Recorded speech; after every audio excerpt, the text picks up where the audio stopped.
মনে করেন মামলা হামলা এসব ওটা মনে করেন পুরুষ মানুষের জন্য মামলা হামলা এসব থাকতেই পারে। আজকে আর কি কোর্টে আসার কারণ হলো যে আপনি সবাই জানেন কিছুদিন আগে রিয়ামণি আমার নামে একটা মামলা করে, সেই মামলার হলে যে আপনি পুলিশ ধরে নিয়ে আসে, সেই মামলার আপনি অস্থায়ী জামিনে ছিলাম। অস্থায়ী জামিন ছিলাম, আজকে আমাদের 4 নম্বর কোর্টে জামিন হয়েছে। আমরা অ্যাডভোকেট শান্তা ইসলাম আপায়েরকে আজকে জামিনটা করাইছে।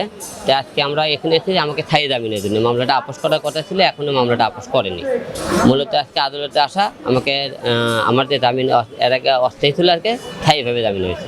আসলে এটা তো হয়রানির শিকারই, কারণ তারা মনে করেন মারামারি করলো, তাদের বাসায় আর আমার বিরুদ্ধে যে মামলাটা করছে তাদেরকে গণধোলাই দিয়েছে এলাকার লোকজন। সেই এলাকার লোক গণধোলাই দিলে সেখানে আমি ছিলামই না, আমি কিন্তু সেখানে ছিলাম না। গণধোলাই তখন দেয়, তাই আমি যেখানে ছিলাম না সেখানে পরে মনে করেন আমার নামে যে মামলাটা করছে এখানে কোনো সাক্ষী প্রমাণ নেই। এখানে আমাকে সন্দেহমূলক তারা মনে করেন এই মামলাতে তারা ঢুকিয়ে দিয়েছে, হয়রানি করতেছে আর কি। শোনেন, মামলাতে কোনো মনে করেন বিনোদনও হয় না, কোনো এমপি মন্ত্রী হয় না। মামলা মনে করেন যে কোনো লোকের বিরুদ্ধে হতে পারে। এখানে মনে করেন আমি বিনোদন লোকে কি এমপি মিনিস্টার হলে কি মামলা দুল কেউ করে, সেখানে আপনি কোর্টের উপর আইনের প্রতি শ্রদ্ধা রেখে অবশ্যই আপনাকে কোর্টে আসতেই হবে, হাজিরা দিতেই হবে।